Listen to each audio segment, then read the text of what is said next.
आपके लिए काम मतलब क्या है? क्या इससे आपको बोरियत, दुख और स्ट्रेस का एहसास महसूस होता है?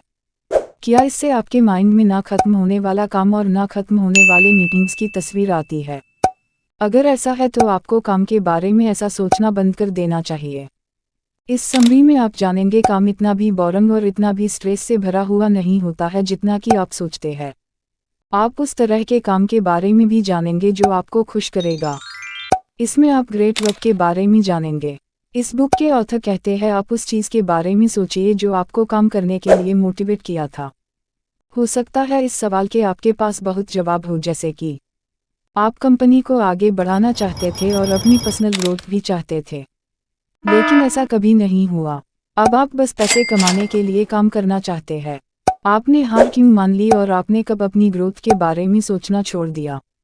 ऐसा इसलिए हुआ कि आप बेकार के काम करने लग गए। तो चलिए वीडियो को शुरू करते हैं।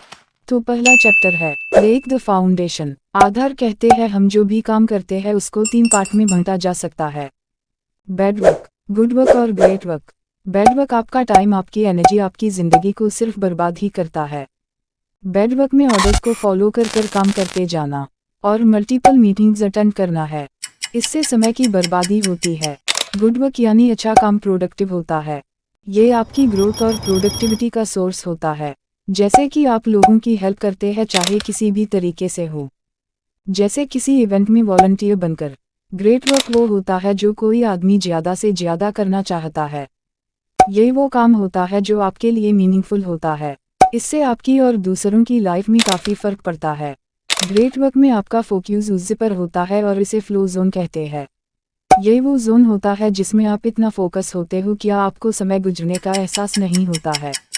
सुनने में आपको यह काफ़ी आसान लग रहा होगा, मगर यह काफ़ी मुश्किल है।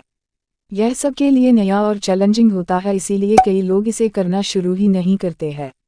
तो आप ऐसी गलती मत करना। ग्रेट वर्क ढूंढना ये एक लंबा और मुश्किल काम है, लेकिन जब आप इसे ढूंढ लेंगे तो आपको अच्छा फील होगा और आप मोटिवेट रहोगे। अगला चैप्टर है seeds of your great work. हो सकता है कि आपको यह पता ही ना हो कि आपके लिए ग्रेट वर्क क्या है, लेकिन ग्रेट वर्क को ढूंढना मुश्किल नहीं है। ग्रेट वर्क का मतलब है अपने ये पीक और टॉप के मोमेंट्स को इकट्ठा करना। पीक मोमेंट्स का मतलब है जब आप अपने कंफर्ट जोन से बाहर आते हैं। उस समय के बारे में सोचिए जब आपने अपने ग्रुप प्रोजेक्ट को लीड किया था।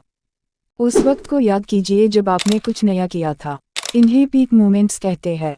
ये वह मोमेंट्स होते हैं जहां पर आप इंस्पायर्ड और उस काम में डूबे हुए होते हैं और आप अपना बेस्ट देते हैं। ये वह मोमेंट्स होते हैं जिसको करने पर आपको थ्रिल या एडवेंचर जैसा महसूस होता है और आप उसको दोबारा भी करना चाहते हैं। और हर इंसान के लिए पीक मोमेंट अलग होता है, इसलिए ग्रेट वर्क सबके लिए सेम नहीं होता है। इस चैप्टर का मतलब यह है कि आपको अपने ग्रेट मोमेंट्स याद करना है जहां पर आपने सबसे बेस्ट फील किया था, और उन मेमोरीज को याद कीजिए जिनसे आप इंस्पायर्ड हुए थे। अगला चैप्टर है अनकवरिंग योर ग्रेट वर्क। मान लीजिए कि आप अभी भी अपने ग्रेट वर्क की तलाश में हैं। आपने अपने पीक मोमेंट्स तो चुन लिए हैं। आपको ऐसा शब्द लिखना है जो आपकी स्किल के लिए डायरेक्टली डिस्क्राइब करता है, जिस पर आपको प्राउड है और गर्व है। अब आपको उस पर काम करना है। इसको अपने मन की आवाज़ कहते हैं। इस बुक के ऑथर ने एक बुक पर वर्क लिखा, फिर उन्होंने 5 ऐसे शब्द लिखे जो वर्क से जुड़े हुए थे। यह शब्द है process, self management, projects, strategy और रिलेशनशिप। अब आपको देखना है कि कौन सा शब्द आपको अच्छा लग रहा है और कौन सा शब्द आपको अपनी ओर खींच रहा है। काम करने का कौन सा ऐसा हिस्सा है जो हमेशा आपको अपनी ओर खींचता है। आपको उस पर काम करना है। अब तक आपने ग्रेट वर्क के बारे में डिटेल्स में जाना। अब आप जानेंगे क्रिएट न्यू पॉसिबिलिटीज़ के बारे में। अब यह कहना सही होगा कि आपको ग्रेट वर्क के बारे में पता है। आप जान गए हैं कि इस वक्त आप कौन सा काम कर रहे हैं, बुरा काम या अच्छा काम या सबसे महान काम, मतलब बैड वर्क, गुड वर्क या ग्रेट वर्क। तो अब आप ग्रेट वर्क पर काम करना स्टार्ट कर सकते हैं। खुद को वो काम करने पर खुद को मोटिवेट करने दीजिए। और एक और ऑप्शन भी है जिसकी वजह से आप ग्रेट वर्क करते रहेंगे। आप अपने ग्रेट वर्क को बढ़ा सकते हैं, मगर आपको ग्रेट वर्क पर फोकस रखना आपकी पहली प्रायोरिटी होनी चाहिए।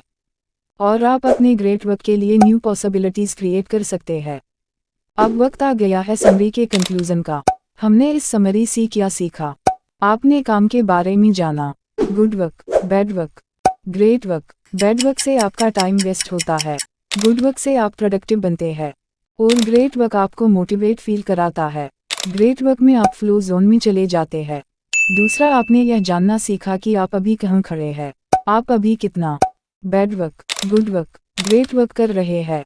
आपको बैड वर्क कम करने की ज़रूरत है और ग्रेट वर्क बढ़ाने की ज़रूरत है। तीसरा, आपने सीखा कि आपकी पीक मोमेंट्स आपको ग्रेट वर्क की तरफ ले जाते हैं।